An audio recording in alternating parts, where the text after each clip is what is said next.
You call that a gift? It's a disgrace. The groom's mother screamed, pointing furiously at the black bride standing calmly before her.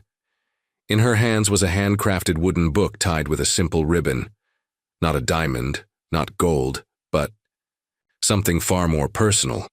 Beside the bride, her aging father stood in dignified silence, his silver hair and steady gaze reflecting not shame, but pride. He had watched his daughter carve her future with her own hands, and now he stood beside her as she claimed it.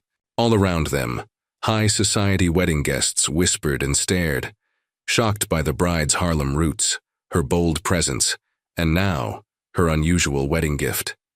A talented graphic designer, she had endured sneers, sidelong glances, and elitist dismissal from a family obsessed with wealth and legacy.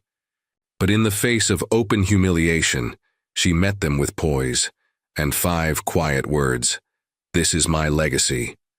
What was in that gift that turned gasps of scorn into silence? Stay with us to witness the moment the room changed. If you believe in love, dignity, and the power of story, hit that subscribe button and share where you're watching from. Will her truth redefine tradition? Don't blink. The moment is coming. The Vanderholt estate loomed over Manhattan's Upper East Side like a monument to timeless grandeur, its 19th-century facade of ivory stone and towering marble columns casting long shadows in the late afternoon sun. Inside, crystal chandeliers glittered above polished mahogany floors, and oil portraits of stern-faced ancestors lined the hallways, their eyes seeming to judge every soul who dared cross the threshold. This was a house built not just of wealth but of legacy, a fortress of prestige that the Vanderholt family had guarded for generations. To them, lineage was everything. Status, refinement, and an unwavering commitment to aristocratic ideals were the pillars of their world. Richard Vanderholt, the patriarch, carried himself with the weight of that legacy. At 62, his presence was as commanding as the tailored charcoal suits he wore, each stitch a testament to his meticulous nature. His salt and pepper hair, combed with precision, framed a face etched with lines of authority. As a titan of finance, he had expanded the family's empire, brokering deals that echoed through Wall Street's marble halls. Every gesture, every word, was deliberate, as if he were sculpting the future of the Vanderholt name with each breath. His wife, Eleanor, was his perfect counterpart, a vision of old money grace in her emerald silk dresses, her movements fluid yet calculated. She wielded her charm like a blade, ensuring the family's reputation remained untarnished in the cutthroat circles of high society. Their only son, William, 30 years old, was the heir apparent, molded from childhood to uphold the Vanderholt standard. He had walked the hallowed halls of Ivy League institutions, dined at exclusive clubs where menus bore no prices, and been introduced to daughters of magnates and aristocrats. To Richard and Eleanor, his future was clear. He would marry a woman of impeccable pedigree, someone like Charlotte Fairmont, whose father ruled a banking empire, or Isabel Harrington, whose lineage traced back to European nobility. Such a union would not only secure the family's legacy, but amplify it, weaving their name deeper into the tapestry of power. On this particular evening, the Vanderholt dining room was a spectacle of opulence, prepared for what Richard and Eleanor believed would be a momentous announcement.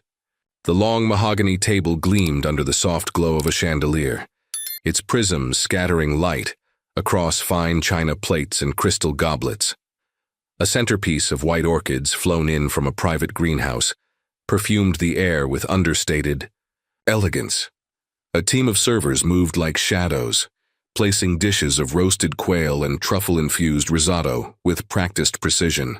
Eleanor had personally selected a 1982 Bordeaux, its deep ruby hue promising a night of celebration.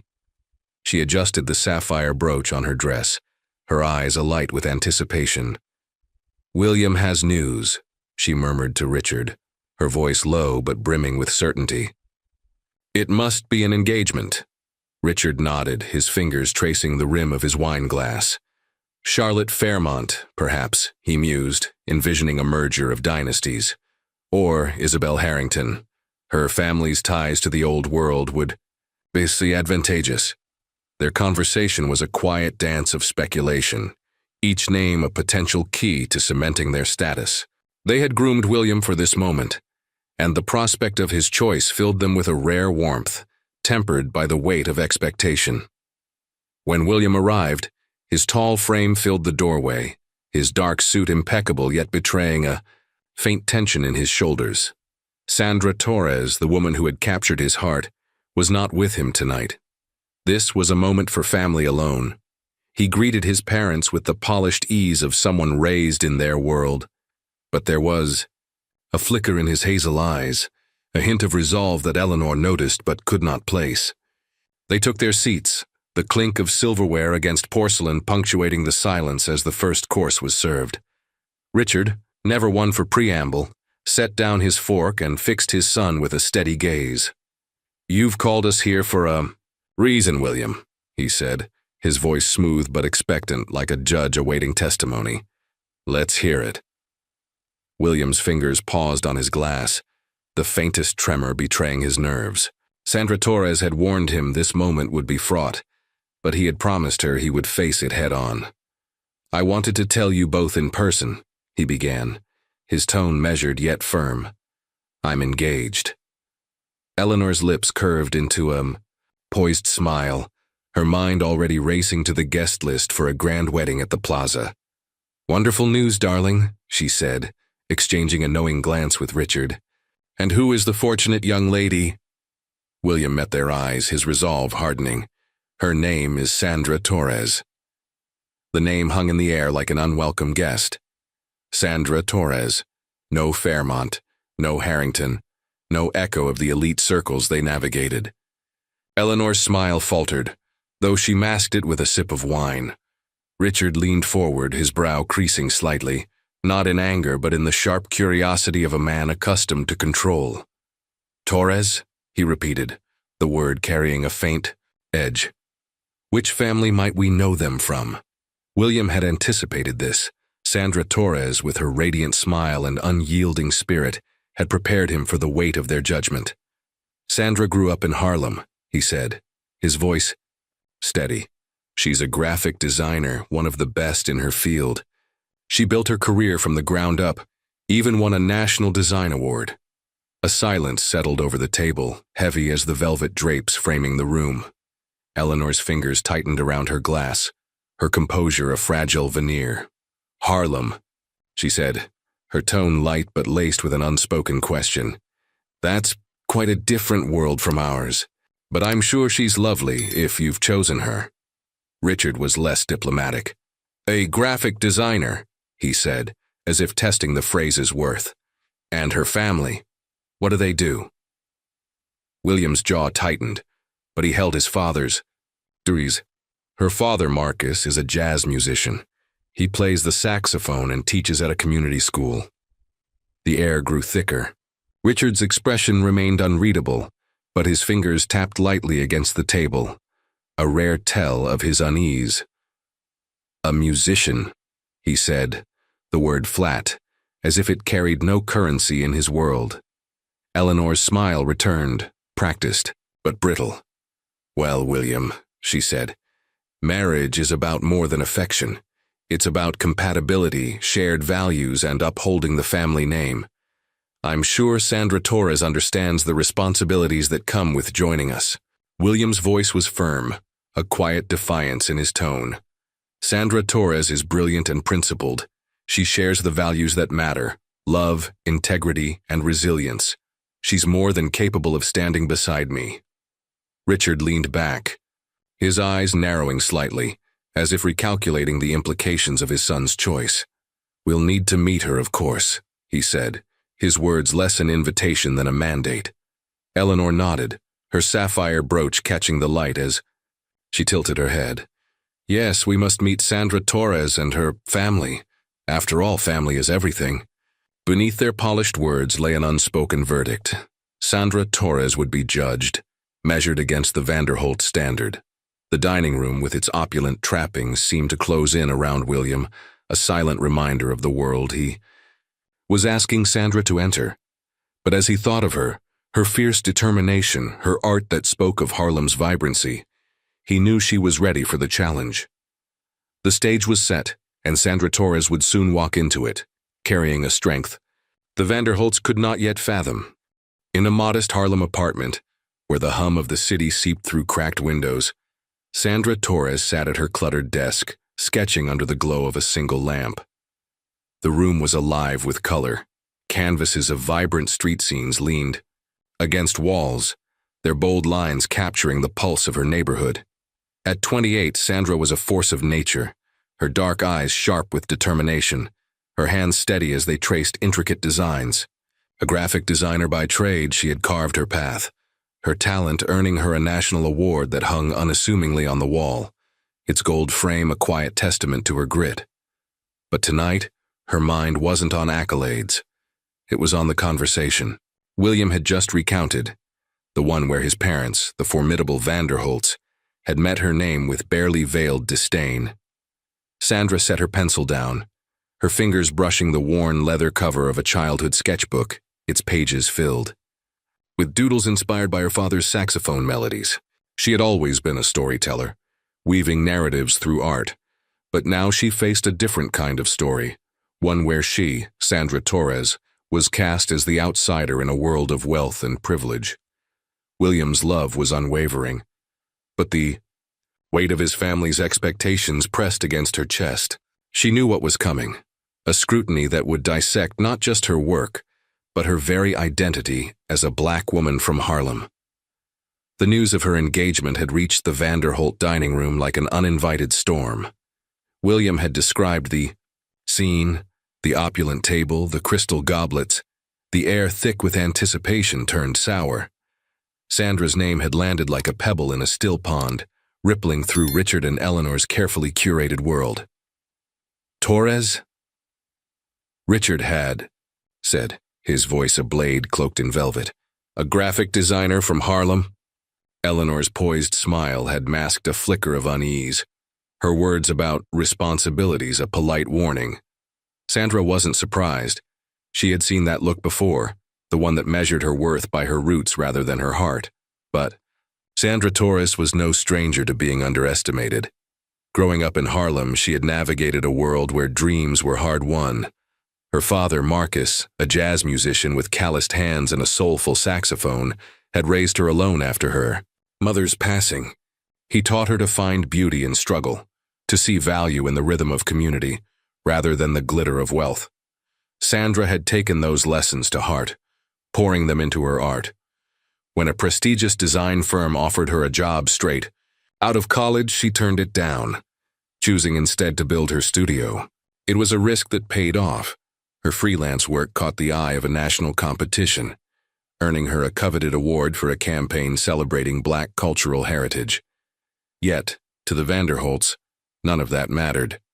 To them, Sandra Torres was defined by where she came from, not what she had achieved.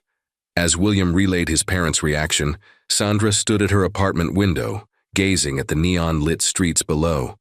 Harlem was alive. Music spilled from a corner bar, children laughed on a stoop, and a street vendor's call cut through the night. This was her world, vibrant and unapologetic, and she carried it in her bones. But William's world was different, a labyrinth of expectations where love was weighed against lineage. "They want to meet you," he had said, his voice steady but laced with worry. "They'll come around, Sandra, I know they will." She had smiled, squeezing his hand, but inside she was bracing for battle. The Vanderholt's reaction wasn't just about her profession or her address, it was about her identity. Sandra's blackness, her Harlem upbringing were marks against her in their eyes. She could already imagine Eleanor's polite condescension, Richard's probing questions, each word a test of her worth. "A jazz musician?" Richard had repeated, as if the phrase were a foreign currency, worthless in his empire of finance. Eleanor's concern about shared values was code for something deeper, a fear that Sandra Torres, with her bold art and unpolished roots, could never fit into their polished world. Sandra turned back to her sketchbook, flipping to a page, where she had drawn a pair of intertwined hands, one light, one dark, against a backdrop of Harlem's brownstones. It was a sketch for William, a gift from early in their relationship, when they'd walked these streets together, his laughter mingling with the city's pulse. He had seen her world and loved it, not despite her roots but because of them. That love gave her strength, but it didn't erase the sting of knowing she'd have to prove herself to his family. Her phone buzzed, a message from William. "They're hosting a dinner next week. Just you, me, and your dad. We'll face this together." Sandra's heart quickened. Marcus, her quiet pillar, would be there, his presence a reminder of the legacy she carried.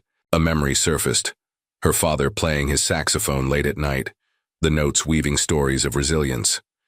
As a child, Sandra would sketch to those melodies, her crayons capturing the soul of Harlem. One night, Marcus had given her a vinyl record, its cover faded but cherished, saying, "This is our history, Sandra. Draw it, keep it alive." That record had inspired her first award-winning design, a poster celebrating Harlem's jazz heritage.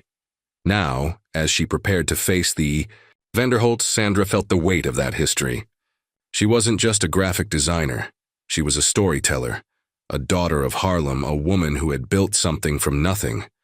The Vanderholts might see her as an interloper, but Sandra Torres knew her worth. She closed her sketchbook, her resolve hardening. The dinner would be their first test, a chance to measure her against their lofty standards. She could already hear the questions, feel the weight of their gazes, but she was ready. Sandra would walk into their world not as a supplicant, but as a force, her art and her heart her greatest weapons. The city outside pulsed on, its rhythm a reminder of who she was.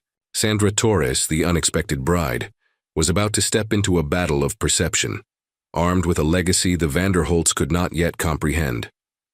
As she turned off the lamp, plunging the room into darkness, a single thought anchored her.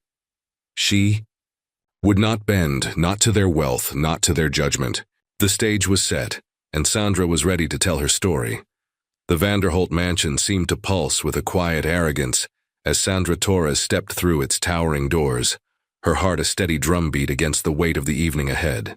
The foyer's marble floors gleamed under chandeliers, their light dancing across gilded frames and antique vases, each piece a silent boast of wealth.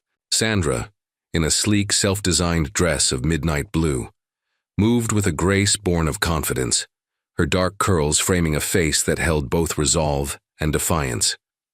Beside her, Marcus Torres, her father, walked with the unhurried dignity of a man who had faced the world's judgments and emerged unbroken.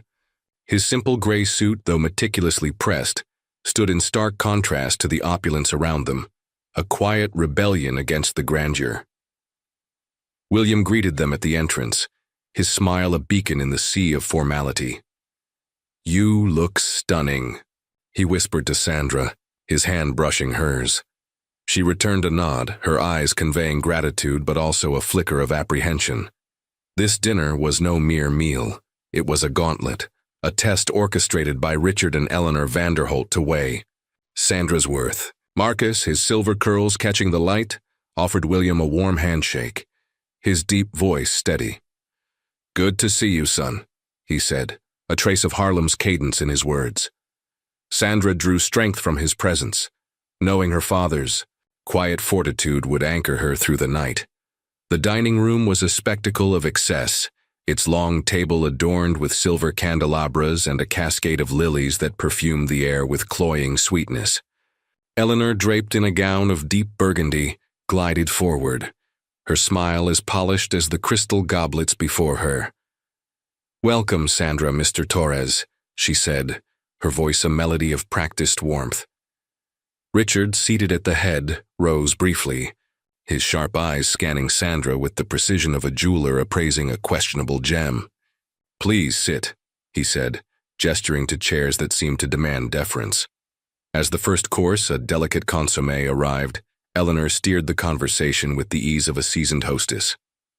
"Sandra, tell us about your work," she said, her tone light but probing, like a needle testing fabric. "Graphic design must be creative." The word hung in the air, tinged with a condescension that Sandra caught immediately. She set down her spoon, her voice clear and unyielding. "It's more than creative," she replied. "It's storytelling through visuals. I craft narratives that connect people, whether it's a brand or a community." Her words carried the weight of her Harlem roots, where every design she created was a love letter to her heritage. Richard leaned forward, his fork poised above his plate. "Storytelling is admirable," he said, his tone cool. "But surely it's a challenge to compete with established firms, especially given your background." The pause before background was deliberate, a subtle jab at Sandra's origins. She felt the sting but refused to flinch. "Challenges build character," she said, her gaze steady. "I've built my career from nothing, and my clients value authenticity over pedigree." William's hand tightened around his glass, a silent show of support. But Sandra needed no rescue. She was her shield. A guest, a sleek-haired financier named Charles, chimed in, his smile too sharp to be genuine. "Harlem must be vibrant," he said, his tone implying chaos rather than culture. "I imagine it's quite a contrast to this world." Sandra's jaw tightened, but she responded with a calm that belied her fire. "Harlem's vibrancy is its strength," she said. "It's a place where community thrives, where people create beauty from resilience. I carry that in my work and my life." Her words were a quiet defiance, a reminder that she was not here to apologize for who she was. Marcus, who had been quietly observing, spoke up, his voice a low, resonant hum. "Sandra's always had a gift for capturing what matters," he said, his eyes warm with pride. "When she was a girl, she'd sit in my workshop sketching while I played my saxophone. One night at a little jazz club in Harlem, she drew the crowd's energy, her first real piece." He paused, a faint smile curving his lips. "I still have that sketch." William's face softened, captivated by the image, but Eleanor's smile tightened, and she swiftly redirected the conversation to art auctions, a safer terrain. The meal progressed, each course, roasted pheasant, asparagus drizzled with hollandaise, served with mechanical precision. But the air grew heavier with each exchange. Eleanor asked Sandra about her education, her tone implying a search for deficiencies. "A state university, I presume," she said, her eyes narrowing slightly. Sandra met her gaze. "Yes, and I graduated top of my class," she replied, her voice a blend of pride and restraint. "I learned early that talent doesn't need an Ivy League stamp to shine." Charles, emboldened by the undercurrent of scrutiny, leaned back with a smirk. "I suppose Harlem's unique environment must inspire your designs," he said, the word unique laced with mockery. Sandra's fingers curled around her napkin, but her voice remained steady. "It does," she said. "Harlem taught me to see beauty in the everyday, to tell stories that matter. My award-winning campaign for Black cultural heritage came from those streets."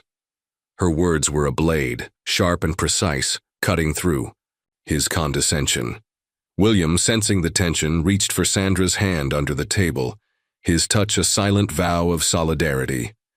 Marcus, too, watched his daughter with quiet admiration, his presence a steady anchor. But the Vanderholts were relentless. Richard's final question came as dessert. Poached pears in caramel was served. "Sandra," he said, his voice deceptively casual, "how do you envision contributing to our family's legacy?"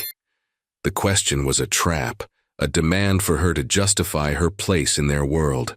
Sandra took a slow breath, her eyes locking with Richard's. "Legacy isn't just about wealth or status," she said, her voice ringing with conviction. "It's about love, integrity, and leaving something meaningful behind. I'll contribute by being true to myself and William." The room fell silent, the weight of her words settling like dust after a storm. Eleanor's lips parted, but no response came. Richard's gaze flickered, a crack in his stoic facade.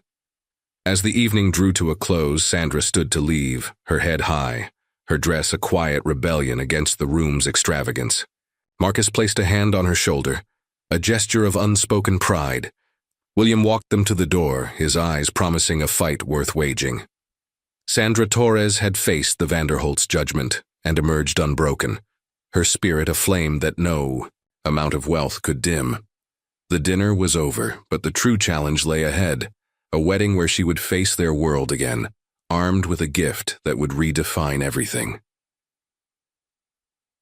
The Harlem night pulsed outside Sandra Torres's apartment, a symphony of car horns and distant laughter weaving through the open window.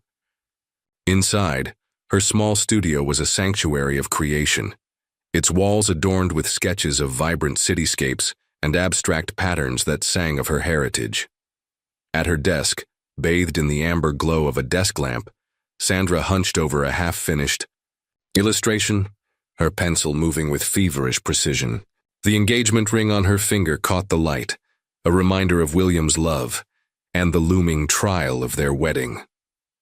At 28, Sandra was no stranger to adversity, but the Vanderholt's world was a battlefield unlike any she had faced.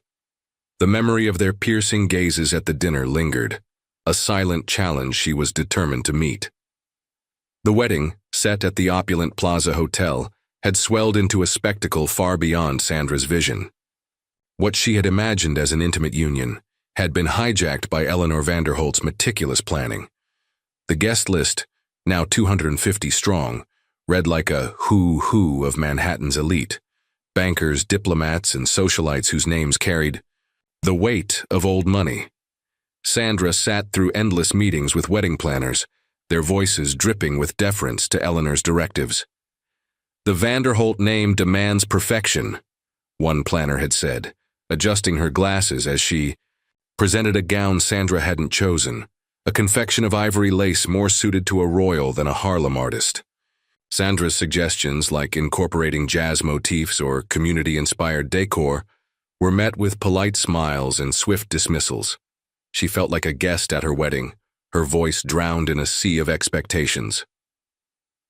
Each evening, Sandra returned to her studio, the weight of the day pressing against her chest. The plaza's grandeur, its chandeliers, its gilded ceilings, felt like a cage, each detail a reminder that she was being molded to fit the Vanderholt mold. Eleanor had insisted on a menu of caviar and filet mignon, ignoring Sandra's request, for dishes that nodded to her roots like collard greens or cornbread. "We must maintain a certain standard," Eleanor had said, her tone implying that Sandra's heritage fell short. The planners nodded, their pens scratching out her ideas, as if they were stains on a pristine canvas. Sandra's jaw clenched at the memory, but she channeled her frustration into her work, her pencil sketching a scene of two figures dancing under Harlem's streetlights, a vision of her and William, free from judgment. In the quiet of her studio, Sandra was crafting something far greater than a wedding plan, a gift that would speak her truth. She called it Roots and Wings, a handcrafted art book that wove together her love for William with the soul of her community. Each page was a masterpiece, bold strokes of color depicting Harlem's brownstones, jazz clubs, and the resilient faces of its people. One sketch showed a couple embracing against a skyline of tenements, their silhouettes a testament to love that transcended boundaries. Another captured the rhythm of a street festival, its energy pulsing through vibrant hues. Sandra poured her heart into every detail, her fingers trembling with purpose as she bound the pages in a wooden cover, its surface etched with intricate patterns inspired by African textiles. The idea had sparked weeks ago, born from a need to reclaim her narrative. Sandra knew the Vanderholts saw her as an outsider, a black woman from Harlem whose presence threatened their pristine legacy. But she refused to be reduced to their assumptions. Roots and Wings was her defiance, a declaration that her worth wasn't measured by wealth but by the stories she told. Late at night, when the city's hum softened, Sandra would pause to trace the book's cover, her mind drifting to William. He had seen her world, walked its streets, laughed in its bars, and loved her for it. His faith in her was a lifeline, but this gift was hers alone to give, a piece of her soul for the man who had chosen her against all odds. One evening, as exhaustion threatened to overtake her, Sandra's thoughts turned to her father, Marcus. His words echoed in her mind. Let your gift tell your story. She had visited him recently, seeking solace in his cramped Harlem apartment, where the air smelled of old vinyl and coffee. Marcus had handed her a faded record, its cover worn from years of love. This is our history, he had said, his voice a low rumble. Draw it. Keep it alive. Inspired, Sandra added a new page to her book, a sketch of a saxophone, its curves gleaming under stage lights, a tribute to Marcus's music and the legacy that shaped her. The image was more than art. It was a bridge between her past and her future, a reminder of the strength she carried. The wedding loomed closer, each day a fresh assault on Sandra's resolve. At one meeting, a planner had handed her a seating chart that placed her few invited friends, artists and musicians from Harlem, at a distant table, as if their presence were an afterthought. We've prioritized the Vanderholt's associates, the planner explained, avoiding Sandra's gaze. The slight burned, but Sandra swallowed her anger, her mind fixed on the moment she would unveil her gift.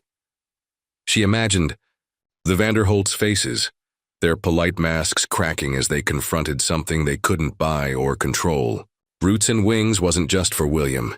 It was for every guest who doubted her, every planner who dismissed her, every whisper that labeled her unworthy. As dawn broke over Harlem, Sandra sat back, her hands stained with ink, the completed book before her. Its pages held her truth, a black woman's journey rooted in a community that thrived on resilience, winged by a love that defied boundaries. She traced the title, etched in gold leaf, and felt a surge of certainty. The plaza's opulence, the Vanderholt's scrutiny, the planner's indifference, none of it could dim her light. Sandra Torres was no mere bride. She was a storyteller, a daughter of Harlem, ready to step into the spotlight of her own making. The wedding was days away, and with Roots and Wings in her hands, Sandra was prepared to face the world that sought to define her, armed with a gift that would rewrite their story. The Harlem night was a tapestry of sound, saxophones wailing from a corner club, the clatter of late-night vendors, and the soft hum of a city that never truly slept. Inside Marcus Torres's modest apartment, the air carried the faint scent of cedar and vinyl, a sanctuary where time seemed to pause. At 60, Marcus moved with the deliberate grace of a man who had weathered life's storms, his silver curls catching the dim light of a single bulb. His hands, calloused from decades of coaxing soulful notes from his saxophone, rested on a worn kitchen table, where a stack of old records sat like relics of a vibrant past. Tonight, his thoughts were on his daughter, Sandra Torres, whose battle against the Vanderholt's world weighed heavily on his heart. Sandra stood at the apartment's threshold, her silhouette framed by the flickering streetlights outside. Exhaustion shadowed her eyes, but her posture held the unyielding strength Marcus had always admired. The wedding preparations had drained her, endless meetings where her voice was sidelined, her heritage dismissed as irrelevant. She had come, seeking refuge, a moment to breathe before facing the plaza's gilded cage. Marcus greeted her with a warm smile, his deep voice a balm. "Come in, baby girl," he said, pulling out a chair. "You look like you're carrying the world." Sandra sank into the seat, her fingers tracing the grain of the table, a familiar anchor in a sea of uncertainty. "It's the Vanderholts," she admitted, her voice low but steady. "They don't see me, Dad. They see Harlem, my skin, my work, and they think it's not enough." Marcus listened, his eyes soft but piercing, reading the storm behind. Her words. Sandra Torres was no stranger to struggle, but this was different. A fight against a family whose wealth and status cast long shadows over her identity.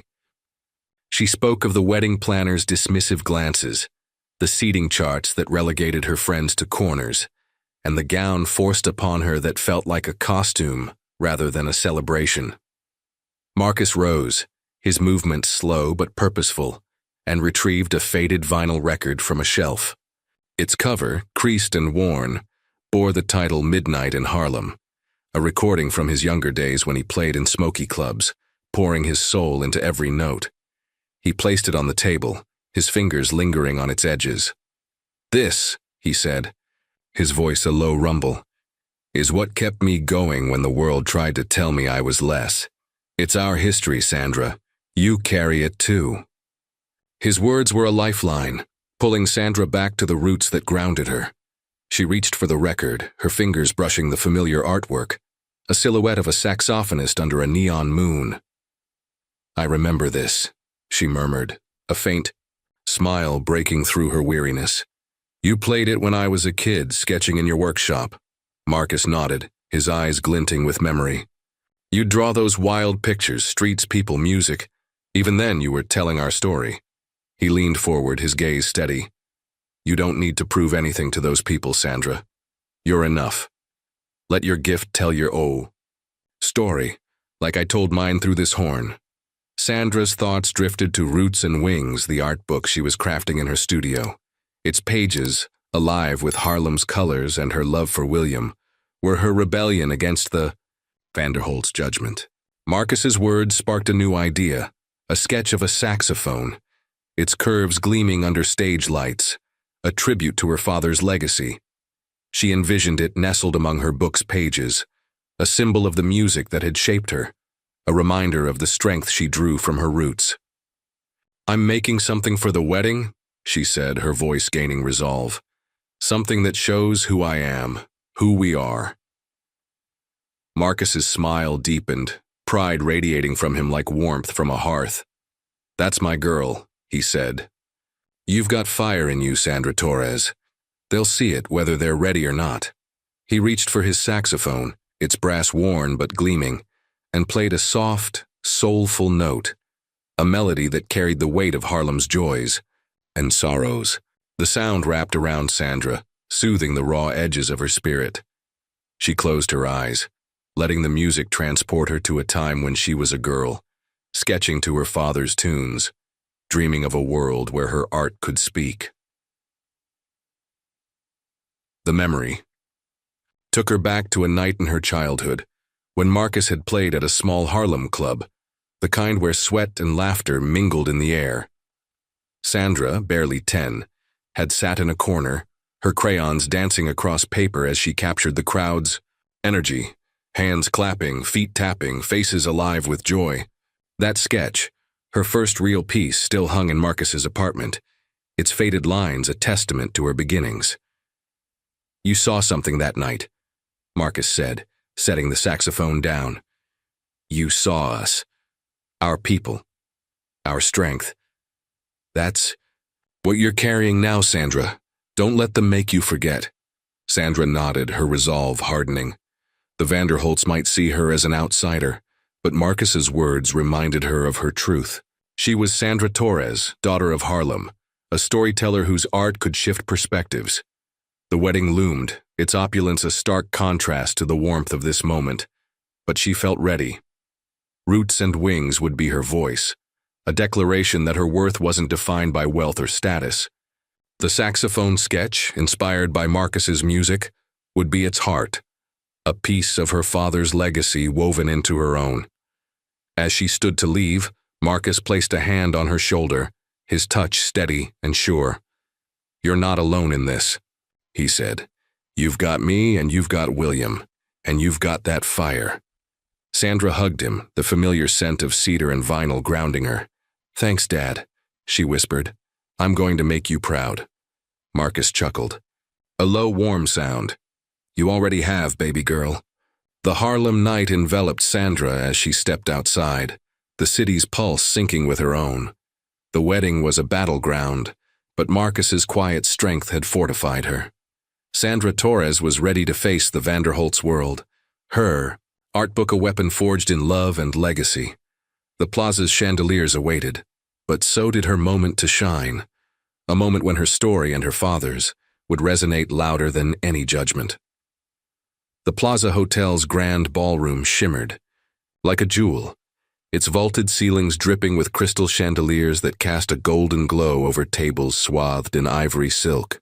White roses cascaded from ornate centerpieces, their fragrance mingling with the faint hum of anticipation from 250 guests, titans of industry, socialites, and aristocrats who moved through the room like players in a choreographed ballet. Sandra Torres stood at the edge of this opulent stage, her breath catching as she adjusted the delicate folds of her wedding gown. The dress, a sleek column of cream satin chosen despite Eleanor's insistence on ostentatious lace, hugged her, frame with quiet elegance, its simplicity a rebellion against the Vanderholt excess. At 28, Sandra was a vision of resolve, her dark eyes steady, her curls framed by a silver tiara that gleamed like a crown of defiance. The morning had been a whirlwind of preparations, each moment laced with the weight of scrutiny. Sandra had endured the primping of stylists who fussed over her as if she were a mannequin, their hands adjusting her veil with clinical precision. The wedding planners, ever loyal to Eleanor's vision, had orchestrated every detail: the orchestra's swelling strings, the gold-rimmed place settings, the menu of lobster and truffle risotto that bore no trace of Sandra's heritage.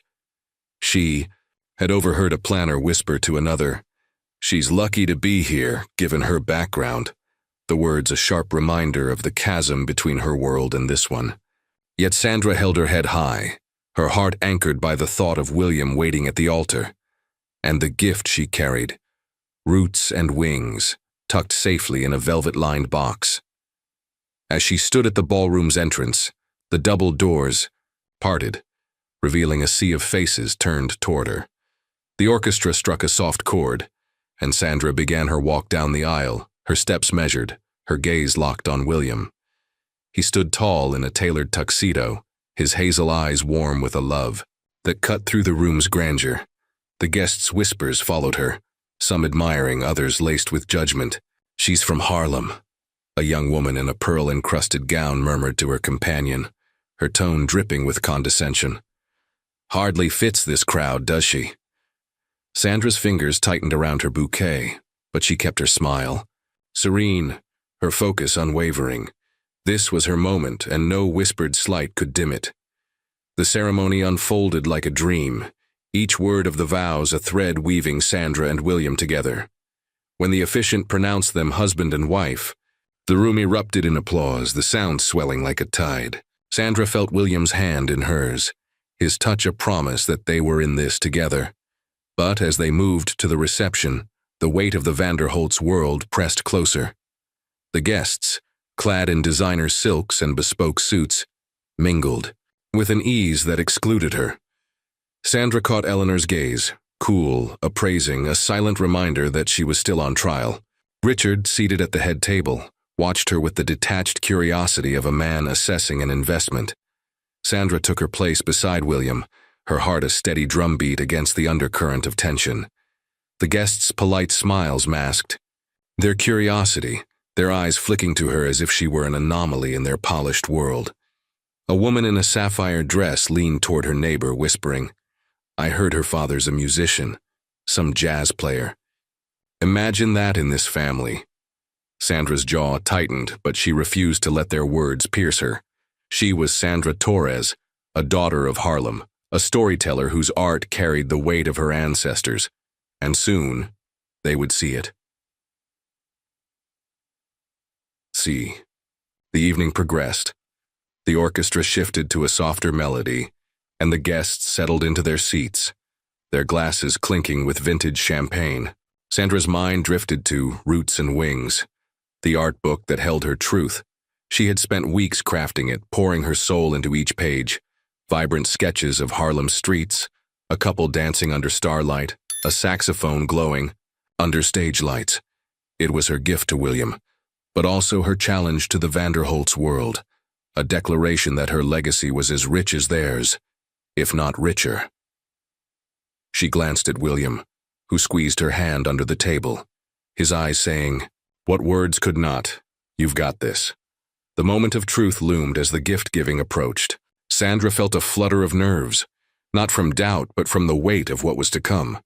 The Vanderholts had dismissed her, the planners had sidelined her, and the guests had whispered about her, but Roots and Wings would shift the narrative. She imagined the book's wooden cover, etched with patterns that echoed her heritage, opening to reveal pages that spoke of love, resilience, and community. It was more than a gift. It was a mirror held up to a room that had judged her without knowing her. A server approached, carrying a silver tray with the evening's gifts. Sandra's box, small but striking with its hand-carved details, stood out among the glittering packages of crystal and gold. Eleanor rose, her burgundy gown catching the light as she addressed the room, her voice smooth but tinged with a careful neutrality. "We'll soon see the gifts for our couple," she said, her eyes flicking to Sandra with a hint of skepticism. The guests leaned forward, their curiosity palpable, some expecting a trifle from the Harlem girl they barely understood. Sandra stood, her gown shimmering as she moved to the center of the room. The weight of every gaze settled on her, but she felt a fire within, kindled by her father's words and her unyielding spirit. Roots and wings was her weapon, her voice, her story. She glanced at Marcus, seated quietly among the guests, his silver curls a beacon of strength. His nod, subtle but sure, reminded her of the legacy she carried. Sandra Torres was ready to step into the spotlight, not as the Vanderholt's outsider, but as a woman who would redefine their world. The moment was hers, and with it she would shine, her gift poised to silence the room and etch her truth into their hearts. The grand ballroom of the Plaza Hotel pulsed with the weight of expectation, its chandeliers casting prisms of light across a sea of silk gowns and tailored suits. The air was thick with the clink of champagne flutes and the murmur of high society, each guest a thread in the Vanderholt tapestry of power. Sandra Torres stood at the heart of this opulent stage, her cream satin gown catching the glow as she prepared to unveil her gift. At 28, she was a beacon of quiet defiance, her dark eyes alight with purpose, her hands steady despite the pulse of nerves beneath her skin. The room's scrutiny, once a heavy burden, now fueled her resolve. She was ready to speak. Her truth, not as the outsider they saw, but as a storyteller whose art would rewrite their narrative. Eleanor Vanderholt, resplendent in burgundy, had just introduced the gift-giving with a voice as smooth as polished marble. "And now, a gift from the bride," she said, her tone neutral but edged with a skepticism that hung in the air like a faint mist. A server approached, bearing a silver tray where Sandra's gift rested, a small wooden box, its surface etched with intricate patterns that whispered of African heritage. The simplicity of the box drew muffled chuckles from a few guests, their eyes glinting with amusement. "What's this, a craft project?" a woman in a sapphire gown whispered, her companion stifling a laugh. Sandra's jaw tightened, but she held her composure, her gaze sweeping the room to meet Williams. His nod, warm and unwavering, was a silent vow that anchored her. She stepped forward, the rustle of her gown a soft counterpoint to the orchestra's fading notes. "This is for William," Sandra said, her voice clear and resonant, cutting through the room's hum. "But it's also for everyone here to show who I am and what I bring to this union." She lifted the box, its carved lid gleaming under the chandeliers, and opened it to reveal Roots and Wings, her handcrafted art book. The crowd leaned forward, their curiosity piqued, expecting something sentimental but trivial. Instead, Sandra held up a work of art, its pages bound in leather, each one a vibrant testament to her world. "This is Roots and Wings," she declared, her voice steady but laced with passion. "It's our story, William's and mine, but it's also the story of where I come from, of Harlem, of resilience and love that no wealth can measure." She opened the book, revealing a sketch of Harlem's brownstones bathed in twilight, their windows glowing with life. The guests' murmurs softened as she turned to a page depicting a couple dancing under a street lamp, their silhouettes intertwined in a dance of unity. "This is us," Sandra said, her eyes finding Williams. "A love that bridges worlds." The room grew quieter, the weight of her words settling like a tide. She turned another page, revealing a vibrant scene of a Harlem jazz club, its stage alive with musicians and swaying crowds. "This is my home," Sandra continued, her voice rising with pride. "A place where community thrives, where stories are told through music and art." Her fingers lingered on a sketch of a saxophone, its curves gleaming under imagined stage. Lights, a tribute to her father, Marcus, whose music had shaped her soul. This is my father's legacy, the rhythm that taught me to create. Marcus, seated among the guests, met her gaze with a proud smile, his silver curls catching the light like a quiet beacon. The guests, once dismissive, were now captivated, their eyes locked on the book's pages. Sandra turned to a final sketch, a pair of hands, one light, one dark, clasped against a backdrop of Harlem's skyline. "This is what legacy means to me," she said, her voice a blend of fire and grace. "Not wealth or status, but love, strength, and the stories we carry. I bring this to our marriage, to this family." The room fell silent, the weight of her words pressing against the gilded walls. Even the orchestra seemed to pause, as if holding its breath. A woman in a pearl-encrusted gown, a renowned art critic named Evelyn Hart, stood, her eyes wide with awe. "May I see that closer?" she asked, her voice trembling with excitement. Sandra handed her the book, and Evelyn's fingers traced the sketches with reverence. "This isn't just art," she said, loud enough for the room to hear. "It's a narrative, a living history. I work with museums, and I've never seen anything like this." Her words rippled through the crowd, stirring nods from some, discomfort from others. A man in a tuxedo who had earlier whispered about Sandra's unfit background shifted in his seat, his face flushed with unease. Eleanor's smile froze, her burgundy gown a stark contrast to the uncertainty in her eyes. Richard, seated beside her, gripped his glass, his stoic facade cracking under the weight of Sandra's triumph. The guests who had mocked her now sat in stunned silence, their assumptions shattered by the power of her art. Sandra stood tall, her gown shimmering like a quiet rebellion, her presence commanding the room. She was no longer the Harlem girl they had dismissed. She was Sandra Torres, a force whose story demanded respect. William rose, his eyes shining with pride as he took the book from Evelyn. "Sandra," he said, his voice thick with emotion, "this is more than a gift. It's a testament to who you are, to what we are together." He turned to the guests, holding the book aloft. "This is my wife's legacy, and I'm honored to share it." The room erupted in soft applause, led by those who felt the truth in Sandra's work, though some, like Eleanor, clapped with strained politeness. Sandra glanced at Marcus, whose nod carried a lifetime of love. Roots and Wings had done what she intended. It had silenced the skeptics, not with wealth, but with truth.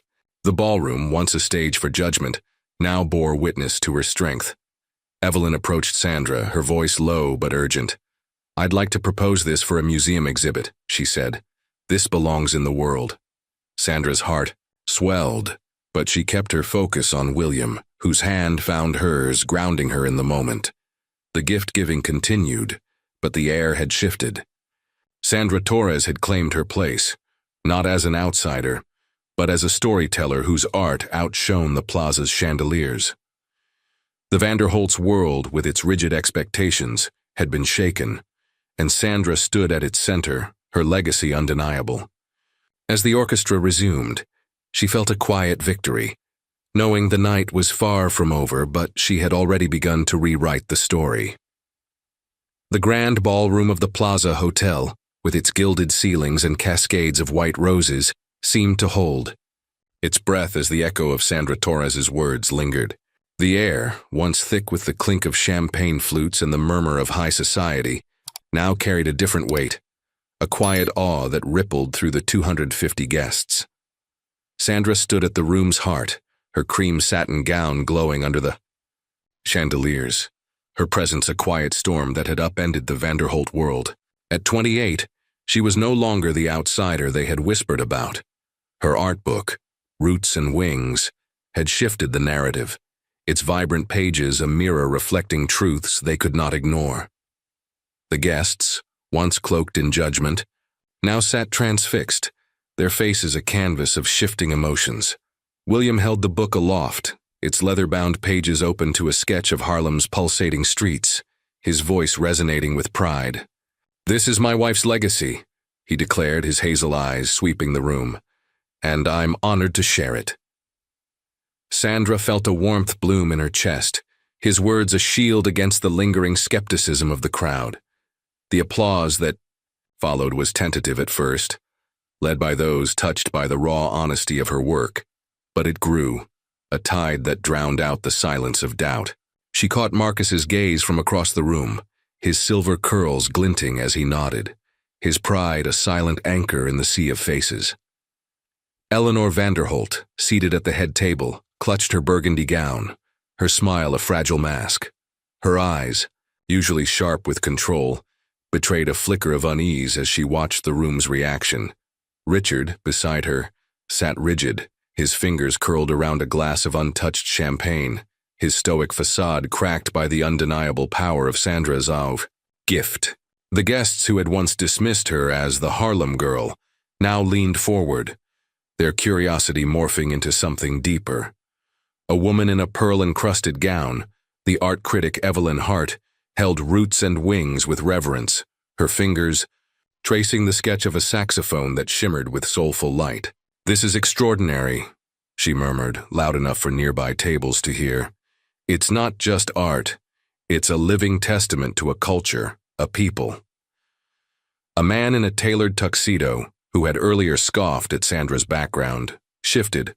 Uncomfortably, his face flushed as he avoided her gaze. Others, however, were moved. An older gentleman, a retired museum curator with sharp gray eyes, stood slowly, his voice cutting through the hum. "I've spent decades collecting art," he said, his tone rich with reflection. "Paintings worth millions, sculptures from forgotten eras. But this," he gestured to the book, "this carries a truth no price can match." His words stirred murmurs of agreement, and Sandra felt a surge of validation, her heart swelling with the knowledge that her story had reached beyond the Vanderholt's gilded walls. The shift was palpable, like a breeze sweeping through a stagnant room. A young woman in a sapphire dress who had whispered about Sandra's unfit roots now leaned toward her companion, her voice soft with regret. "I didn't understand," she said, her eyes fixed on the book as Evelyn passed it to another. "Guess it's beautiful." Sandra caught the words, her lips curving into a quiet smile.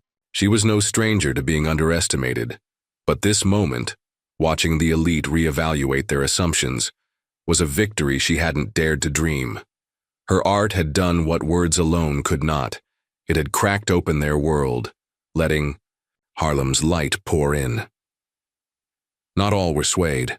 A cluster of guests near Eleanor exchanged guarded glances, their discomfort evident in the tight set of their mouths. One, a banker with a penchant for rare wines, leaned back with a forced chuckle. "Charming, but hardly practical," he muttered, his voice low but audible. Sandra's gaze flicked toward him, her composure unshaken. She didn't need their approval. Her gift was for William, for herself, for the legacy she carried. But the tide was turning, and even the skeptics felt it. A woman in emerald earrings, a philanthropist known for funding black arts initiatives, nodded slowly, her eyes misty as she studied the sketch of clasped hands, light and dark, against Harlem's skyline. "This is what legacy looks like," she said, her voice carrying a quiet authority that silenced nearby whispers. The orchestra, sensing the moment's weight, softened its melody, allowing the room's new energy to breathe. Sandra stood beside William, her hand in his, feeling the warmth of his support. "You've changed everything," he whispered, his voice thick with admiration. She squeezed his hand, her heart steady despite the eyes upon her.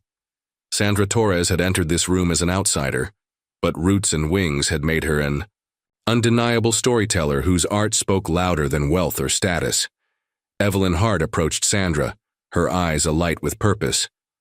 "I meant what I said about a museum exhibit," she said, her voice low but urgent. "This book belongs in the world, MoMA perhaps, or the Studio Museum in Harlem."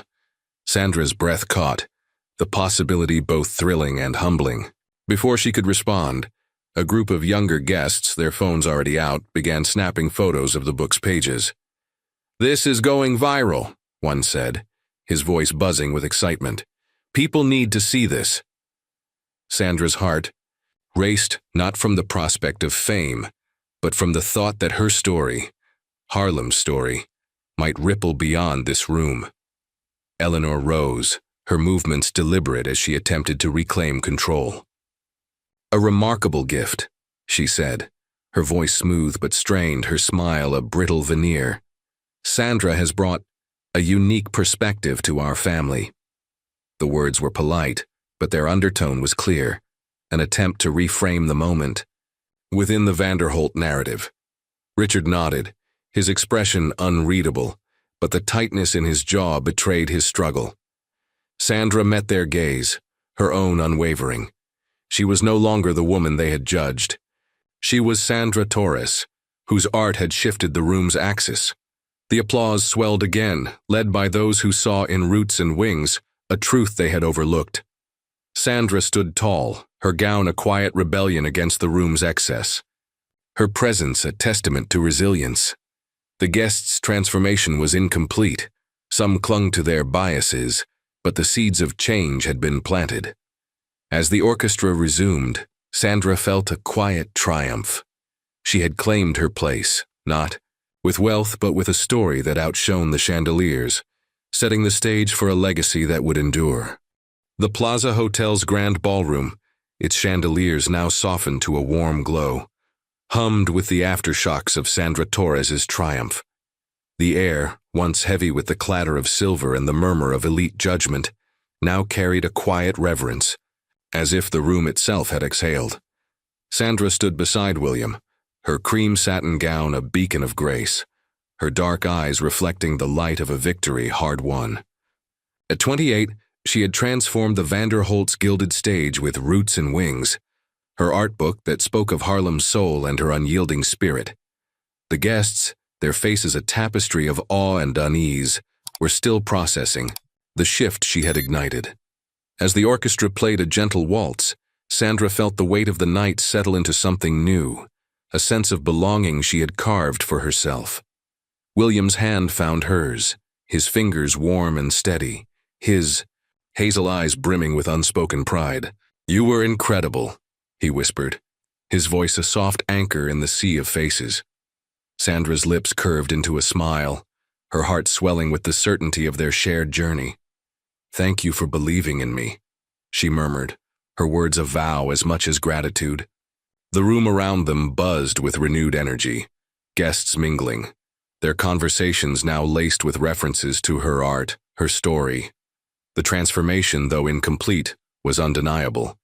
Sandra Torres had entered as an outsider but was leaving.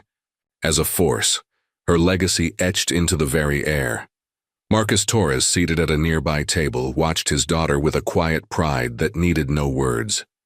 His silver curls caught the chandelier's light, his weathered hands resting calmly in his lap. He had been her silent strength, his saxophone's melodies woven into the pages of Roots and Wings. Sandra caught his gaze, and the nod he gave her was a lifetime of love distilled into a single gesture. "You did it, baby girl," he said softly as she approached, his voice a low hum that carried the warmth of Harlem's nights. Sandra knelt beside him, her gown pooling around her like a quiet rebellion against the room's opulence. "I couldn't have done it without you," she whispered, her hand finding his. "You taught me to tell my story." Marcus's smile deepened, his eyes glistening with unshed tears. "You've always had it in you," he said, his voice steady but thick with emotion. "This is your journey now. Make it one worth remembering." Sandra hugged him, the familiar scent of cedar and vinyl grounding her in a moment that felt both eternal and fleeting. Marcus's role had been subtle, a quiet presence that bolstered her courage, but his influence echoed in every page of her book, every stroke of her art. As the night drew to a close, the guests began to disperse, their silk gowns and tailored suits rustling like whispers of a world forever changed. A young woman, one of the few who had shared photos of Roots and Wings online, approached Sandra, her eyes bright with excitement. "It's already trending," she said, holding up her phone to show a flood of comments praising the book's vibrant sketches. People are calling it a masterpiece. Sandra's breath caught, not at the prospect of fame, but at the thought that her story, Harlem's story, was reaching beyond these walls. She thanked the woman, her voice steady, but inside, a quiet joy bloomed. Evelyn Hart, the art critic, who had championed Sandra's work, lingered nearby, her pearl-encrusted gown shimmering as she spoke to a small group.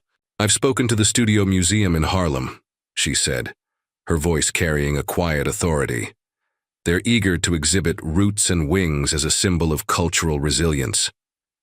Sandra's heart raced, the possibility both humbling and exhilarating. She hadn't created the book for accolades, but the idea that it could inspire others, a museum exhibit, a beacon for her community, felt like a legacy greater than any she had imagined. Eleanor Vanderholt, her burgundy gown, a stark contrast to her strained composure, approached with a measured smile.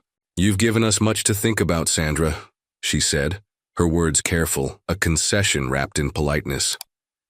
Richard, standing beside her, offered a curt nod, his silence louder than any speech. Sandra met their gaze, her own unwavering. She didn't need their approval, but their acknowledgement was a victory, a crack in the fortress of their privilege. "Thank you," she said simply, her voice a blend of grace and steel. She was Sandra Torres, and she had redefined their world on her terms. As the final guests departed, the ballroom grew quiet, its grandeur fading into the background. Sandra and William stood together, their hands entwined, the weight of the EI, night lifting like mist at dawn. "You changed everything," William said, his voice thick with admiration. Sandra smiled, her heart full. "We changed it together," she replied, her eyes tracing the room where her story had taken root. The plaza's chandeliers, once symbols of exclusion, now seemed to shine for her, their light a reflection of her triumph. Outside, the Manhattan night glittered, its skyline a canvas of possibility. Sandra stepped into the cool air, William, at her side, Marcus a few steps behind. The city's pulse echoed her own, a rhythm of resilience, of love, of stories that refused to be silenced. Roots and Wings had been her voice, but this moment was her victory. She was Sandra Torres, daughter of Harlem, wife of William, a woman whose art had shattered barriers. As they walked into the night, a museum's invitation lingering, in her mind, Sandra knew her journey was just beginning. Her story, like her father's music, would resonate far beyond this night, a legacy of strength that no wealth could rival. The stars above seemed to wink in approval, and Sandra felt a quiet certainty. She had made her mark, not just on the Vanderholts, but on a world ready to listen. Her journey, forged in love and defiance, was one worth remembering, a story that would echo through generations, a testament to the power of a woman who dared to be herself. What an unforgettable journey with Sandra Torres, whose courage and art redefined a world of judgment. Her story reminds us that true legacy lies in love, resilience, and the stories we dare to tell. What did you think of Roots and Wings? Have you ever witnessed a moment where strength triumphed over prejudice? Share your thoughts in the comments below. We'd love to hear your reflections and where you're joining us from. Your voice adds to this tale's power. If Sandra's story moved you, hit that subscribe button to catch more inspiring narratives, and share this with someone who needs a spark of hope. Thank you for being part of this journey. Your support means everything. Until next time, keep telling your own stories, and we'll meet again with more tales that light up the heart. Stay inspired.